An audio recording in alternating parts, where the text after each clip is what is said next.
Assalamualaikum dan salam sejahtera. Nama saya Azham bin Baharudin, nombor matriks 268888. Di sini saya akan uh, menerangkan berkenaan tugasan 2, iaitu isu yang dipilih, isu disiplin dalam kalangan penjawat awam. Okey. Untuk pengenalan ini, penjawat awam di Malaysia merujuk kepada individu yang bekerja dalam perkhidmatan awam negara. Mereka termasuk dalam sektor perkhidmatan kerajaan yang melibatkan pelbagai agensi dan jabatan seperti kementerian, jabatan, badan berkanun, institusi pendidikan awam dan pihak berkuasa tempatan. Dan mereka juga, dan pejabat awam ini, pejabat awam di Malaysia dianggap sebagai warga negara penuh masa yang terikat dengan etika kerja, prinsip kebebasan, keadilan dan integriti. Okey, bagi maklum balas terhadap kerajaan sedia ada, maklum balas terhadap kerajaan sedia ada merujuk kepada respon dan tanggapan rakyat terhadap prestasi dasar dan tindakan kerajaan yang sedang berkuasa. Selain itu, ianya melibatkan penyampaian pandangan, kritikan atau sokongan terhadap kerajaan serta memberi maklumat tentang keperluan dan harapan rakyat terhadap pemerintahan. Maklum balas terhadap kerajaan sedia ada adalah penting dalam membentuk proses demokrasi yang baik dan memastikan kerajaan bekerja untuk kepentingan rakyat. Maklum balas terhadap kerajaan sedia ada memainkan peranan penting dalam sistem demokrasi kerana ia memberi kerajaan maklumat tentang persepsi keperluan dan aspirasi rakyat. Okey, punca penjawat awam dituduh cabul aib rakan sekerja. Isu yang serius dan sensitif dalam konteks kehidupan profesional di Malaysia. Penyalahgunaan kuasa dan ketidakpatuhan terhadap etika profesional dan kurangnya integriti dan etika profesional dalam kalangan pejabat awam adalah salah satu punca utama.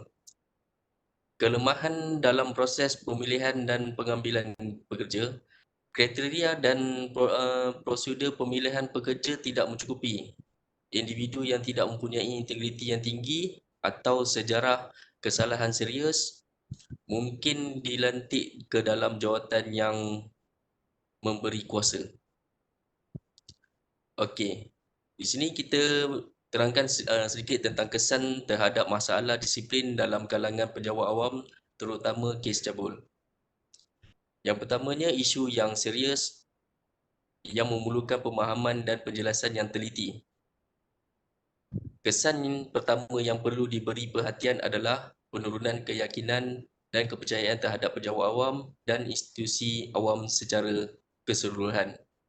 Selain itu, boleh mencetuskan keraguan dalam kalangan orang awam terhadap integriti dan kebolehpercayaan pejabat awam dan institusi tempat mereka bekerja. Dan yang terakhir, boleh merosakkan imej dan reputasi pejabat awam serta menjejaskan kepercayaan rakyat kepada kerajaan. Okey, cadangan terhadap isu disiplin dalam kalangan pejabat awam di Malaysia. Yang pertamanya, prosedur yang jelas dan terperinci mengenai pelanggaran disiplin. Proses penyiasatan dan tindakan disiplin yang akan diambil adalah penting untuk memastikan keadilan dan accountability. Yang kedua, peraturan dan prosedur ini perlu disusun dengan teliti dan dikomunikasikan dengan jelas kepada semua pejabat awam.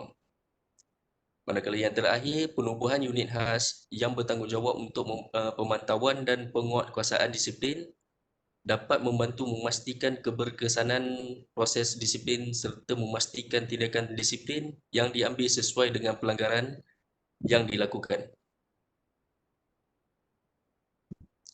Okey, bagi kesimpulan isu ini, peraturan dan prosedur disiplin perlu diperkukuhkan untuk memastikan keadilan dan accountability.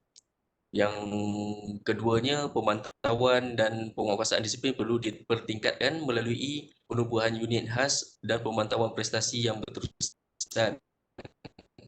Yang ketiga, peningkatan latihan dan kesedaran etika dalam kalangan pejabat awam adalah penting bagi memupuk semangat integriti dan tanggungjawab awam. Yang keempat, libatkan komuniti dan badan berkepentingan dalam pemantauan dan penegakan disiplin dapat diperkukuhkan keadilan dan kebebasan. Manakala yang terakhir, pemantauan dan audit dalaman yang berterusan dapat membantu mengesan pelanggaran dan memastikan proses disiplin berjalan mengikut garis panduan dan peraturan yang telah ditetapkan. Itu saja pementasan dari saya. Sekian, terima kasih.